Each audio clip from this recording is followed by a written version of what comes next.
My dad's a Holocaust survivor, and the one thing he always talked about in the Holocaust was that it was really difficult to find good weed. So the way I honor the memory of the fallen Jews is that I was going to smuggle these pot gummy bears into Sydney, Australia.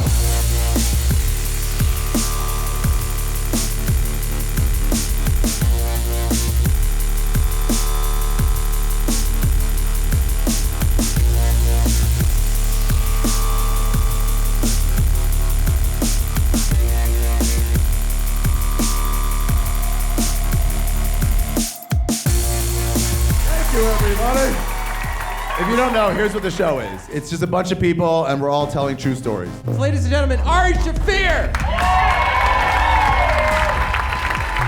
So my story is this. I went to Australia. Has anybody ever been to Australia? You have? Really? When were you there? 10 years ago. How long was the flight? Forever, yeah. You gotta consider killing yourself. My flight was 13 hours. It's so fucking long. What were you on? 747. No, that's not what I was talking about.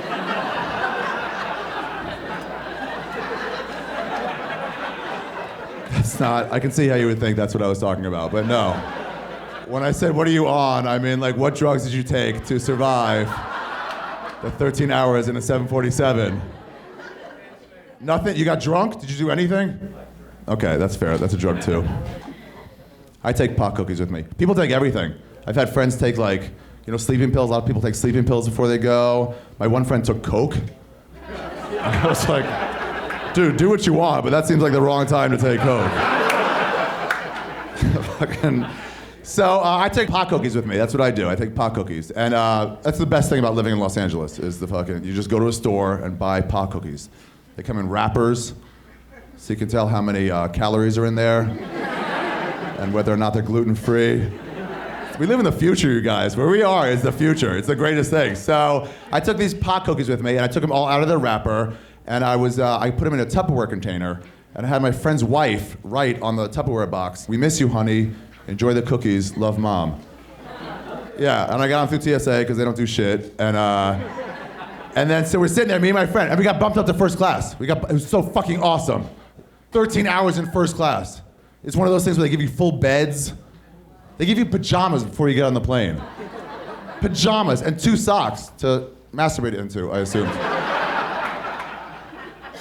But two masturbation socks. The luxury on Qantas, oh. So anyway, we took off, and the seatbelt light went off, and as soon as it went off, I took it off. One of my friends, I'm like, hey, you ready for some pot cookies? And I cracked open the Tupperware, and the reek of marijuana just filled up the entire first class cabin. It was like an Iron Maiden poster, the way it was all fucking coming out of there.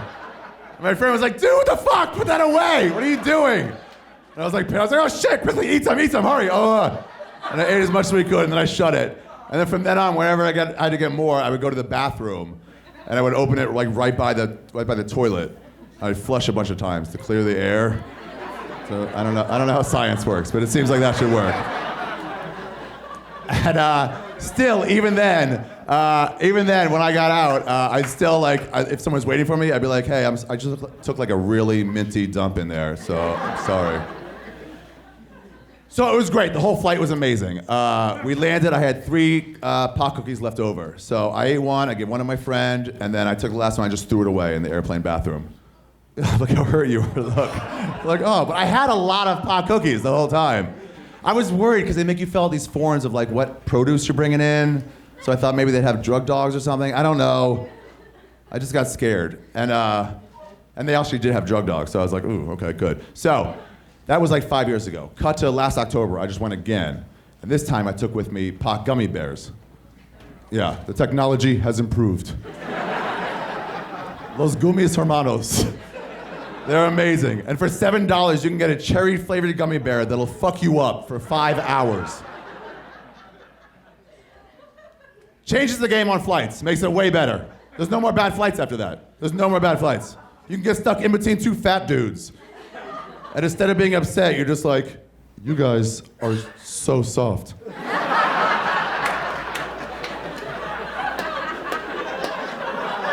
How did you get that soft? You're the softest of people I've ever met in my life. It's awesome.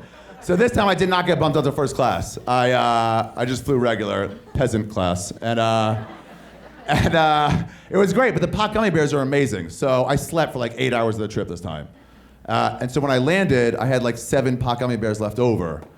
And I went to throw them away again, like when we landed, I went to like chuck them. But then I got to the bathroom and I thought about my dad.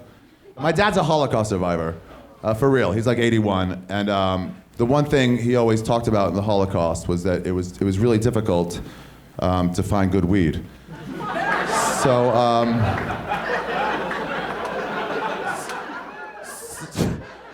So the way I honor the memory of the fallen Jews is that I was going to smuggle these pot gummy bears into Sydney, Australia.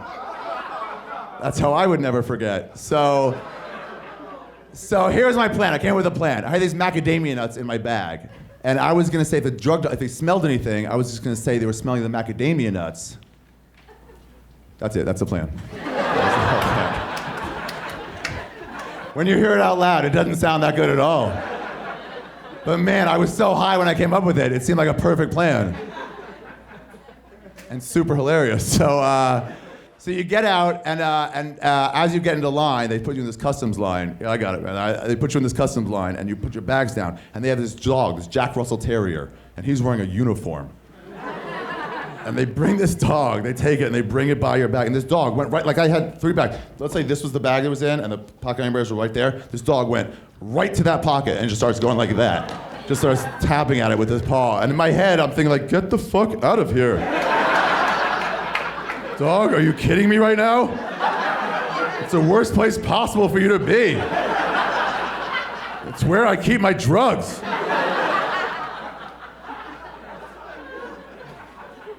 Outwardly, I'm trying to be cool. I'm trying to be like, great architecture they have here in Sydney Airport.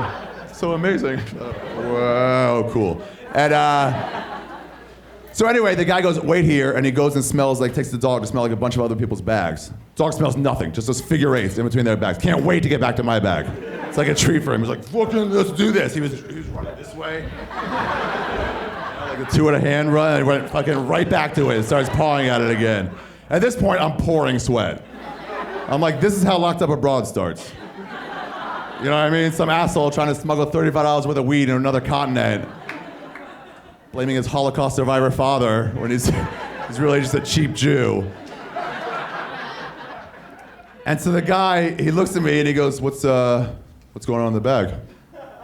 And I was like, I have macadamia nut.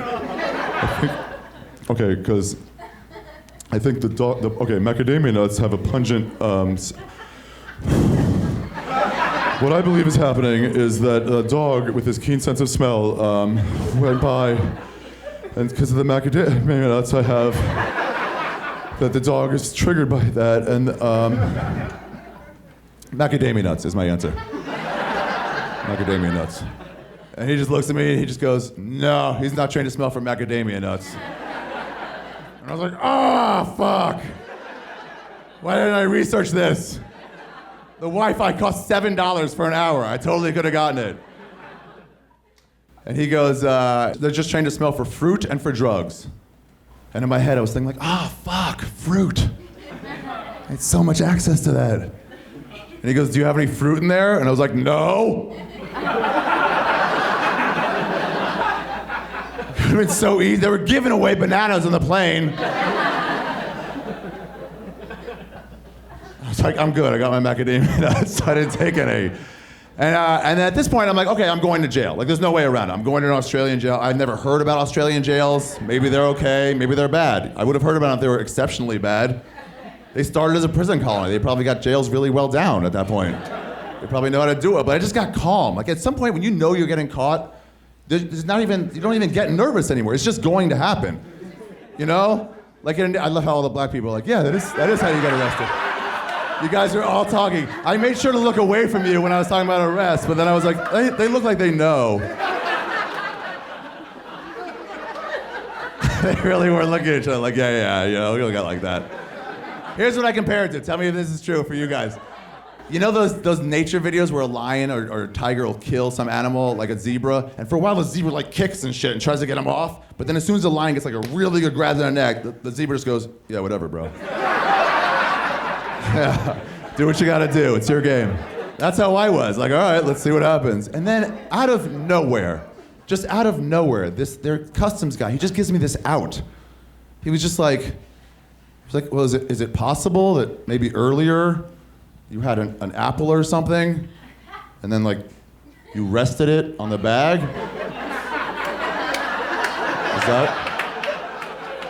Is that possible? And I was like,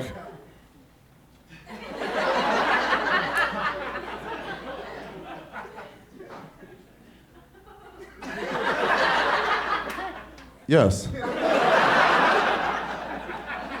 That thing you said, that's what happened to me. And he just goes, he looks at me and he just goes, yeah, okay. And he fucking pulled the dog away. Yeah, I was so worried. I got the fuck out of there instantly. Yeah. My friends are all like, see, that proves that you shouldn't do that shit. You shouldn't take like smuggled drugs in with you. And I was like, no, that's a case where I did not get in trouble.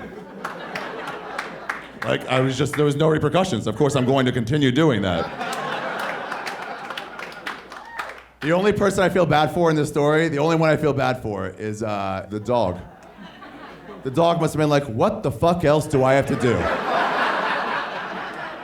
We agreed upon a signal. I'll go like this when I find drugs. Where was I doing? I was giving you the signal. Here are the drugs. Here are the drugs, I keep saying. You keep bringing up apples. Nobody gives a shit about apples, bro. They're legal here. All right, thank you very much, everybody.